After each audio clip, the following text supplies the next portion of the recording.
Boyfriend's brother gathering, playing truth or dare. The first round had just started, and the question went straight to guessing everyone's underwear color. Before I could even frown, I saw his so-called girl brother Qin Shui rush over with a laugh, her fingers skillfully undoing Chen Beiwang's belt. "I bet my son is definitely wearing black." Her voice was loud, tinged with a hint of pride. "See, it's black," in the midst of the tussle. Chen Beiwang's waistband was tugged slightly downward by her, and I could even faintly see the edge of his underwear, pulled taut. A burst of laughter erupted around them, with some whistling and others slapping the table in uproar. Qin Shui giggled and playfully slapped Chen Beiwang right on the crotch, her tone teasing. "Chen Beiwang, daring to have wicked thoughts about your father. Behave yourself." Chen Beiwang wasn't angered. Instead, he reached out a large hand to pinch her cheek. His thumb brushing over her chin, his voice was low and husky, laced with amusement. "Say that again. Who are you calling daddy? Believe it or not, I'll really take care of you in a moment." The entire private room was in chaos, and no one noticed me, until I let out a light laugh, put down my wine glass, and looked around. "All right, I'd love to see that. How about you?" As soon as the words were spoken, the entire private room fell so silent you could hear a pin drop. All laughter came to an abrupt halt. Chen Beiwang glanced over with an impatient look, his brows tightly furrowed. "Huang Shuohan, is that really necessary?" Chapter 2, we were just joking around to relax among brothers. You usually get on my case even when I'm just scrolling through short videos. And now you won't even let me play a game with my friends. I didn't say a word. His bias was so obvious, yet he still had the nerve to question me with such self-righteousness. Just then, Qinshua's eyes darted, and she grabbed Chen Beiwang's hand, pressing it against her chest, even deliberately rubbing it a couple of times. Chen Beiwang's hand did not immediately withdraw. He was suddenly startled, yet the hand that had interlocked fingers with mine countless times unconsciously curled its fingers. He thought he was disguising it well, but it did not escape my eyes. She looked up at me, her big eyes full of innocence, yet her tone was blatantly provocative. "Sis, I know you think I took advantage of Chen Beiwang. It's normal for women to feel possessive. I'll let Chen Beiwang take the advantage back right now, so don't be angry." As she spoke, she slapped Chen Beiwang on the back of his head. "Hurry up and comfort your wife. If she runs away later, I won't be responsible." Chen Beiwang pulled his hand back, but his tone softened a bit. "Han, you see, Xiao Shui said it herself. She's just really into the game and didn't mean anything else." In his eyes, there was not a hint of blame for Qin Shui's overstepping behavior, only resentment and reproach toward me for being unreasonable and not giving him face. The others in the private room exchanged glances and then began to chime in one after another. Chapter 3, Sister-in-law, be more easygoing. Sister Shui is just like that. She jokes without knowing the limits, but she means no harm. Yes, you're the first girl brother Wang has brought to meet us, and you've even decided to get married. He really values you. Everyone was tacitly protecting the only woman in the private room besides me. They were a tightly-knit circle, and I was the one who was out of place, the killjoy, the outsider making a fuss over nothing. I swallowed the lump in my throat, looked up at Chen Beiwang, and spoke word by word. "Chen Beiwang, let's call off the engagement." After saying that, I grabbed my bag and turned to leave. Only then did Chen Beiwang truly panic. He abruptly stood up, grabbed my wrist, and spoke urgently. Han, I was wrong. I spoke too harshly just now. I'll make sure you never see me playing this kind of game again. Okay, I'll never let it bother you." Hearing his words, I twitched the corner of my mouth. He still thinks it's the game's fault. I looked at him with disappointment, even beginning to reflect on why I had been with this man for all these years. Just then, Qin Shui, as if possessed by a dramatic spirit, dropped to her knees in front of me and began slapping her own face. Slap, slap, slap. After a few slaps, her fair cheeks immediately turned red and swollen, her acting exaggerated. "Sister-in-law, I'm sorry, I crossed the line today. I shouldn't have gotten so close to Chen Beiwang. From now on, I'll keep my distance from him. Consider these slaps as my apology to you." After saying that, she stood up and rushed out of the private room without looking back. But I still heard the words that were so quiet only I could hear them. She said, "Chen Beiwang will only ever be my dog in this lifetime. If you don't believe me, just wait and see." Chapter 4, 2. The private room door slammed shut, and Chen Beiwang abruptly let go of my hand. Panic and worry were almost overflowing from his face. He instinctively took a step to chase after her but stopped in his tracks when his eyes met mine. The pathetic hope in my heart actually wished he would stay, if he did. Perhaps this time, I might still forgive him. But he didn't. Han. His brows were tightly furrowed, his tone filled with uncontrollable disapproval and reproach. "Were you a bit too harsh today? They've been my brothers for so many years. Don't you know what Xiaoshua's personality is like? How do you expect me to face my brothers after this? You should go back first and take some time to calm down and think it over. Xiaoshua is impulsive, and when her temper flares up, she's capable of anything. I need to go keep an eye on her to make sure she doesn't get into trouble." After saying that, he didn't spare me another glance, turned around without hesitation, and hurriedly chased after her. I stood frozen in place, feeling utterly ridiculous, seeing that everyone had left. The few brothers behind me dropped their act and deliberately raised their voices. "This girl has no sense of awareness. She's about to marry Brother Wang. Yet she still can't tell who's in charge, who says otherwise. Sister Shui is our boss. Besides, Brother Beiwang and Sister Shui grew up together since they were in diapers.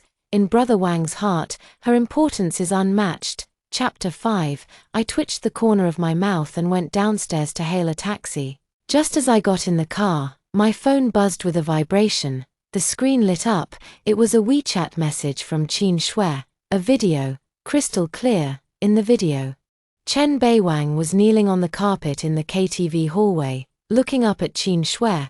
On his face was an expression I had never seen before, one of flattery, even sycophancy, his eyes sparkling. He was holding a fruit platter that seemed to have appeared out of nowhere, as if making an offering. His tone was so soft it was almost unbearable. "I was wrong. Dad, I apologize. Please don't be angry, okay?" A violent churning in my stomach, nausea and despair suffocating me. Tears, without warning, fell in large drops onto the phone screen, blurring Chen Beiwang's face. After 3 years together, every time we had a disagreement, regardless of who was right or wrong, the conflict would automatically evaporate and disappear by the next day in his eyes. Every time I tried to communicate, wanting an apology or an explanation, he would only brush me off by saying he's not good with words, that he's a straightforward guy, and doesn't have all those twists and turns. Over time, I actually started to believe it. I believed he was naturally slow, believed he didn't understand romance, believed he just needed more guidance and tolerance from me. But now, this video has given me a resounding slap in the face, completely waking me up. It's not that he doesn't know how to comfort someone, he just doesn't want to comfort me. His romance, his humility, and those gestures that a straight guy's mindset can't comprehend, he can give them all to his female friend, but not to me. Chapter 6. My heart aches as if it were torn apart. As soon as I got home, I saw a photo album on the cabinet in the entryway. I had never seen this before. A sudden sense of foreboding rose in my heart, my hands trembling. I almost instinctively opened the photo album and immediately saw the couple's explicit photo collection. There were photos of them chasing and playing around at the beach in revealing swimwear. There were photos of them intertwined in tight workout clothes, showcasing their strength at the gym. There were playful photos of them in wedding dresses and suits, posing together in a vintage photo studio. The years are clearly marked. One set for each year, without interruption. The most recent set was taken on the very day of our anniversary last year. I clearly remember hinting for a long time that I wanted to take a set of photos to commemorate our time together. What was his response? He frowned, looking puzzled and even a bit impatient as he spoke to me. "All these things are just an IQ tax. You can take as many photos as you want when we get married. Besides, as a straight guy, I really don't understand you girls and your mindset. What's the point of all this formalism, in the end?" He casually ordered the most popular trendy cake online for me and said dismissively, "Happy anniversary." Yet he had the time and energy to take set after set of couple photos with Qin Shui. in the photos, the way he looked at Qin Shui was exactly the same as the flattering expression in the video just now. Suddenly, I felt as if something had collapsed. The two of them were essentially doing everything a couple would do, all under the guise of being just brothers. Just then, the phone rang. I saw that the caller was Chen Beiwang. Instinctively, I pressed the answer button. The voice on the other end was deliberately gentle, yet carried a hint of distraction. "Han, are you home yet? Don't be upset. Xiaoxue and I are just friends. I only see her as one of the guys, so don't worry. My heart and body belong to you. Xiaoxue is very emotionally unstable. I'm going to stay with her tonight. Take care of yourself and be good." He didn't even give me a chance to respond before hurriedly hanging up the phone. I hold my phone, looking at the photos one by one, feeling cold all over. The tears have already dried up, leaving only a numb pain. Chapter 7, 3, Sleepless Night. Dragging my heavy head up, a dull pain throbs in my abdomen. At first, I didn't pay much attention, but the pain grew increasingly intense, eventually making me break out in a cold sweat that even soaked through my clothes. After returning from last night's gathering, my emotions were fluctuating, and there was nothing in my stomach. In an instant, everything went black, and I fainted. Driven by my last shred of survival instinct, I dialed the emergency number. When I woke up again, the smell of hospital disinfectant filled the air around me. The surgical incision still aches faintly. What woke me was Chen Beiwang's undisguised laughter and admiration. "TSK, TSK, TSK, not bad, Qin Shui. You're really willing to share the good stuff with your buddy." There was a desire in his voice that even he hadn't noticed. This figure, if not for the saying that purple has charm, it's simply perfect. I slightly turned my head and saw Chen Beiwang with his back to my hospital bed, looking down at his phone. On the screen were a series of suggestive videos sent by Qin Shui. In the video, Qin Shui was wearing an extremely form-fitting purple lace nightgown, with every movement perfectly outlining her curves, subtly revealing and teasing in a very provocative manner. Chen Beiwang was watching so intently that he didn't even notice I had woken up. He clicked on the latest voice message from Qin Shui. "How about it, son? Your dad's got some good stuff, right? Huang Shuhan won't show you, but your dad will. Hurry up and thank your dad." Chapter 8. Chen Beiwang immediately sent a voice message. "Thanks, Dad, I like the ancient-style seductive ones. Pick 2 sets for me to see, and I'll reimburse you." At this moment, lying on the hospital bed, I listened to my fiancé's heartfelt praise for another woman's spicy video. Feeling nothing but despair, I struggled to speak, but my voice was extremely cold. "Chen Beiwang, is your father dead? Does he know you're out here calling someone else dad?" Chen Beiwang turned around abruptly, a flicker of panic crossing his face as he instinctively turned off his phone screen. But the awkwardness of being caught was quickly replaced by impatience. "Han, why didn't you say anything when you woke up?" He walked over and tried to touch my forehead. "How are you feeling? The doctor said it's colitis, the surgery was successful, and it's nothing serious." I turned my head to avoid his gaze for a long time. The wound stung from the movement, but it was nothing compared to the pain in my heart. I looked at him, almost wanting to laugh. "So you can sit by my sickbed?" Eagerly enjoying what you call your girl buddy's private video, even discussing uniform seduction and reimbursement issues. He was taken aback by my blunt words, his expression turning somewhat unpleasant. "Can you not be so harsh with your words? Xiaoxue is just that kind of person, cheerful, straightforward, and loves to joke around. She doesn't have any ill intentions. You know, this has always been the way we interact with each other." Chapter 9. We can't just change the way we get along because of your presence. What kind of situation would that be? I don't know, I interrupted him, my voice so calm it surprised even myself. All I know is that my fiancé, the man I was about to entrust my life to, was drooling over another woman's sexy video at my bedside right after my surgery, eagerly wanting more. All I know is that you, who never comforted me, could kneel and apologize to make another woman happy, but used a straight guy excuse to brush me off. I only know that the couple photos I long for, you take them every year, dressed provocatively, standing so close. Chen Beiwang, What kind of relationship are you talking about? Is this the way friendship between a man and a woman is supposed to be, Huang Shaohan? His voice suddenly rose sharply. Do you have to be so particular? I've put aside everything over there to come and be with you. Xiaoxue is emotionally unstable at home alone. And this is the only way she can relax. Aren't I here watching over you? What more do you want from me? I caught the information in his words. What about over there? So, you were at her place last night, relaxing. For the whole night, Chen Beiwang's eyes flickered, his tone softened, carrying his usual evasiveness. Han, don't overthink it. She just drank too much and was crying a lot. Chapter 10. I was worried something might happen to her. So I stayed with her on the living room couch all night. Don't you know who's in my heart? You're the only one I love. Here we go again. It's always like this, a casual explanation, turning the tables to say I'm overthinking, then giving me a cheap sugar-coated bullet. If it were before, I might have believed it. Or rather, unwilling to think deeply, deceiving myself.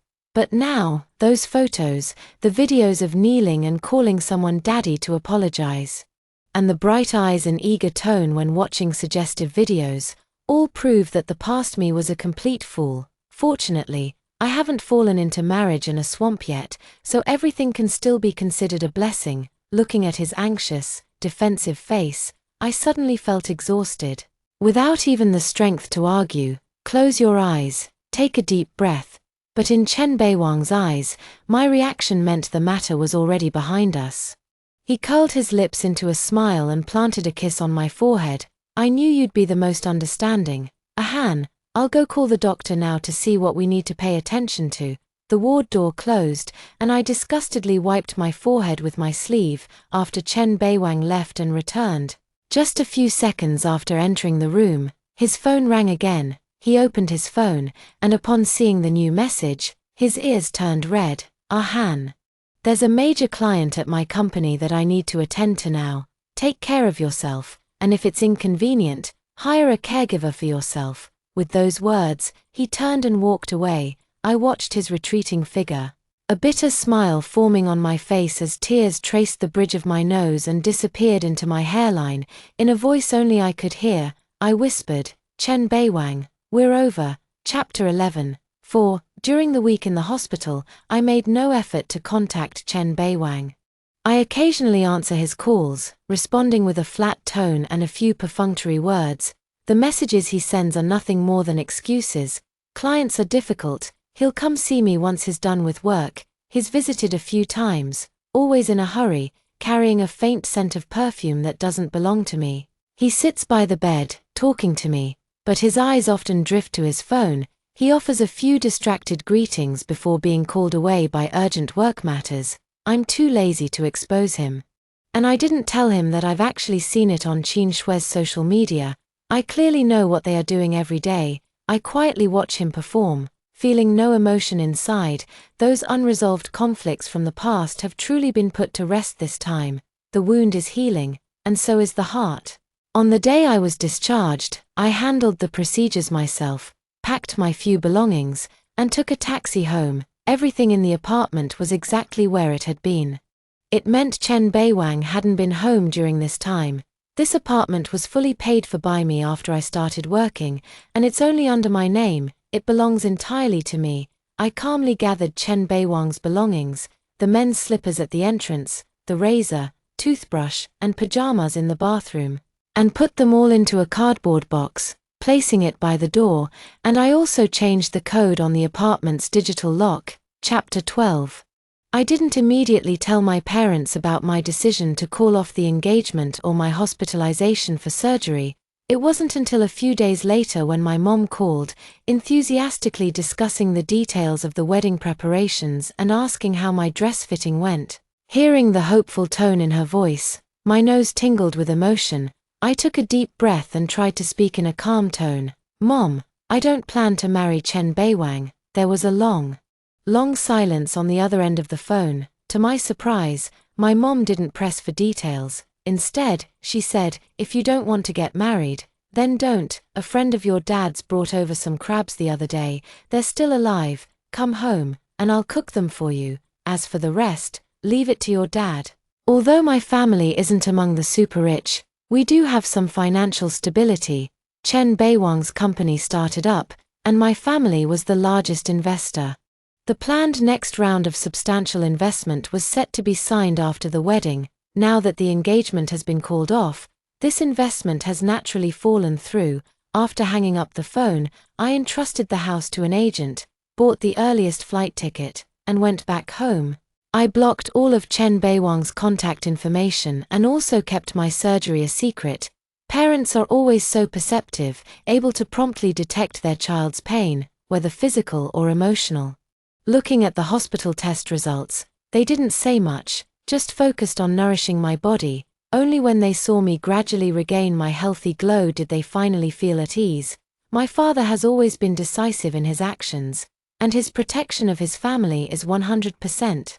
He didn't ask me why, nor did he directly confront Chen Beiwang. Instead, through the company's legal department, he formally terminated the investment in Chen Beiwang's company, citing adjustments in investment strategy. Without this support, Chen Beiwang would find it difficult to get started. Upon learning of my return, my childhood friends organized a gathering. Just a few minutes after I entered the house, there was a knock at the door. Looking at the video screen by the door, I saw Chen Beiwang and Qin Shui standing outside.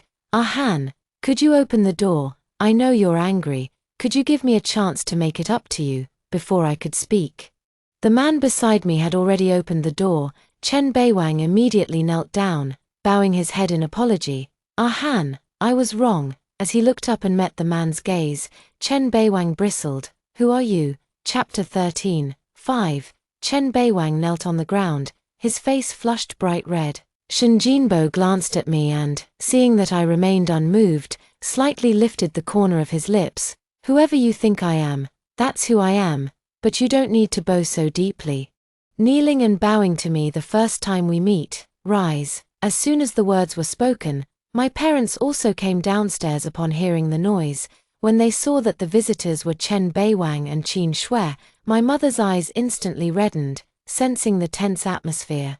Qin Shui added fuel to the fire by pulling Chen Beiwang's arm and standing up, speaking sarcastically. Son, are you stupid or just out of your mind? Isn't it obvious that you're being played? They never had any intention of marrying you. Let's go, I'll find you someone hotter and more exciting. With that, she tried to pull Chen Beiwang away, but this time, he didn't listen to her. Instead, he shook her off fiercely. Chen Beiwang glared at her coldly, his tone icy. Enough, Qin Shui. I've always spoken up for you whenever you've faced any trouble. What do you mean by this now?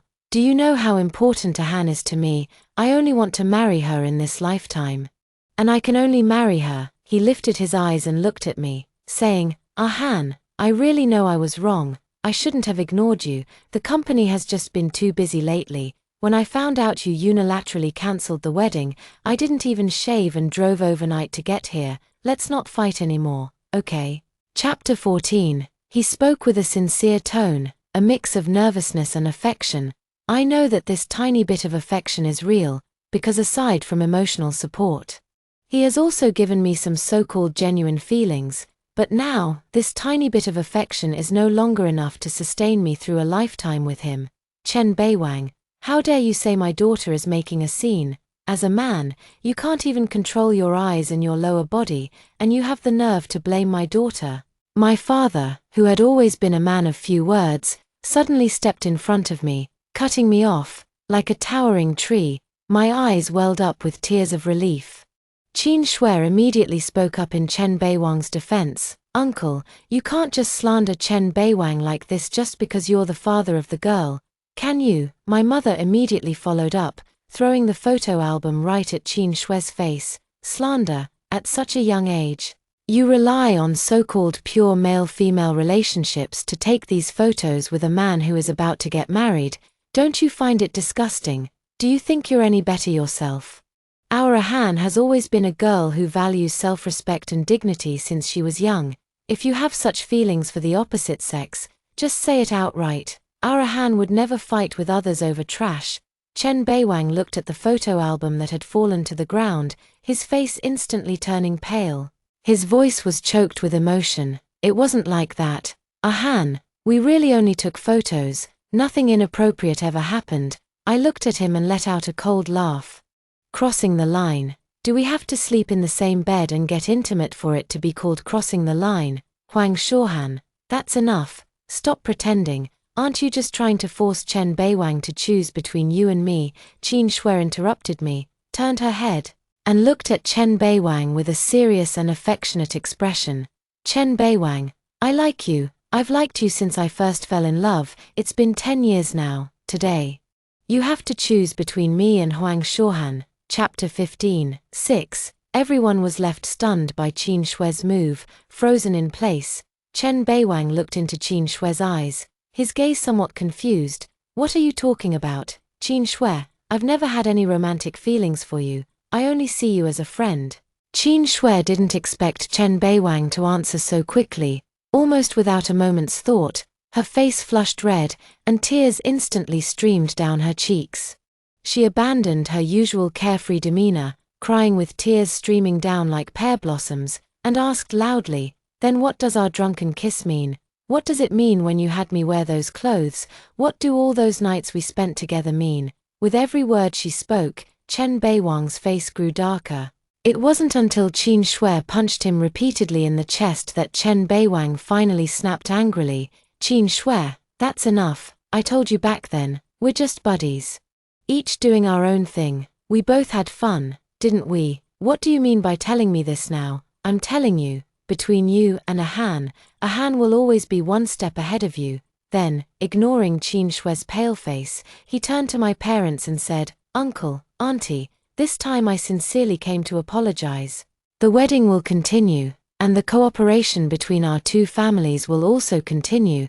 He looked at me with deep affection, but his voice made me sick. "Han, as long as you forgive me, I will make up for all those rituals and emotional support from now on. I will settle down, and for the rest of my life, you will be the only woman for me." Chapter 16. Shen Jinbai curled the corner of his lips, clapped his hands, and laughed. I really have never seen someone describe shamelessness in such a fresh and refined way. Since Mr. Chen is so engrossed in cultivating physical intimacy with his brother, he must have no time to focus on his career, right?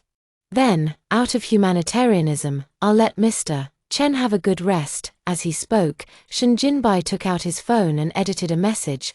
Before Chen Beiwang could fully grasp the meaning behind Shen Jinbai's words, his phone started vibrating frantically like a death warrant, one phone call after another, one message after another. In addition to the Huang family's withdrawal of investment, several core shareholders also called one after another, coldly stating their intention to exit. Even at the cost of paying breach of contract penalties, Chen Beiwang suddenly looked up, his bloodshot eyes fixed on me. Filled with despair and a final trace of desperate pleading, he lunged forward but was stopped by Shen Jinbai. "Han, I was wrong. I really know I was wrong." His voice was hoarse, almost a howl. Completely losing his usual composure, I seemed to see myself, who had broken down several times over the years, because of his emotional neglect. I cried and doubted myself time and again in the dead of night. "Give me one more chance, just one, please. I know I was wrong. I'll die without you. The company can't collapse. It's the result of years of my hard work. You've seen it all." Watching him weep uncontrollably, completely losing his composure, my heart remained unusually calm. I stepped forward and raised my hand. A sharp smack sound, a resounding slap landed hard on his face, cutting off all his words. The entire atmosphere fell silent. I shook my numb hand, my voice calm and steady, yet every word was sharp and precise. "Chen Beiwang, you say you can't live without me, but in reality, it's your company that can't live without me. If you truly couldn't live without me, then even if you have a bad nature, you could still remain loyal in a relationship. This slap is for your fickleness and lack of boundaries. From now on, there is no connection between you and me. Get out. Don't dirty my floor." The community security guard immediately came and dragged Chen Beiwang out of my house. Chapter 17, 7. After that day, Chen Beiwang's company was on the brink of crisis and could collapse at any moment. He returned to my apartment to find his belongings thrown at the doorstep like trash. The owner of the apartment had also changed. He tried to borrow money from his old friends and even splurged in advance to book a luxurious private room. To prevent everyone from noticing the change in his relationship with Qin Shui, he invited her along as well.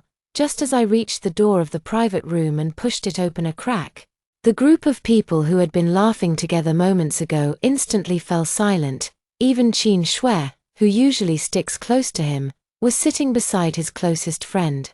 He simply assumed Qin Shui was just being a little moody and then said to the others, "Guys, my company has run into a bit of trouble lately. If any of you have funds on hand, help me out with some liquidity. You can just transfer it directly to my card." After he finished speaking, the room was as quiet as a mouse. No one answered his question. Instead, everyone looked at each other, then turned their gaze to Qin Shui. Qin Shui, eating grapes peeled by the brother beside her, frowned. "No.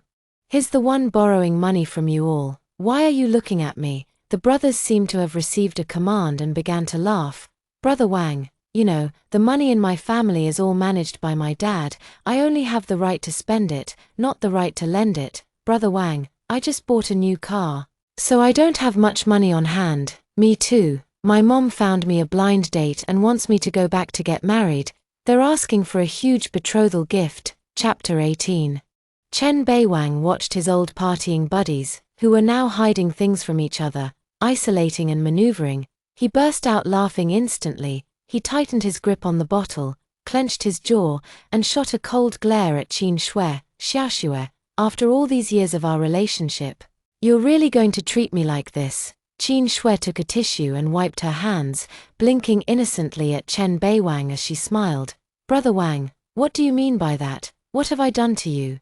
The money from the brothers isn't mine, it's them who aren't lending it, not me. You can't just take it by force, can you?" Chen Beiwang's anger surged to his head, and he smashed a wine bottle on Qin Shui's head. He then began to curse loudly. "You damn bitch, what are you pretending for? Why didn't you say that back when you were calling out?" The bottle shattered into pieces, and the brothers around were all frozen in place. Bright red blood trickled from her hairline. Qin Shui reached up to touch it and let out a sharp scream. "Chen Beiwang, you useless piece of trash, how dare you hit me?" Her taunt successfully ignited the last trace of suppressed resentment in Chen Beiwang's heart. He picked up a nearby wine bottle and smashed it repeatedly on her head. He didn't stop until blood splattered and she fell silent. Chen Beiwang was sentenced to 7 years in prison for intentional homicide, while Qin Shui died on the spot due to alcohol consumption and severe head trauma. By the time I learned the news, I had already completed the procedures to study abroad. The day I left was the beginning of autumn. Yellow leaves fell from the branches. This means that once winter passes, spring will arrive. I, too, have truly said goodbye to the past. Thank you for watching today's story. If you enjoyed this video, please give it a thumbs up and share it with your friends. We'd love to hear your thoughts in the comments below, so feel free to share your opinions, and don't forget to subscribe to our channel for more great stories. We'll see you in the next video.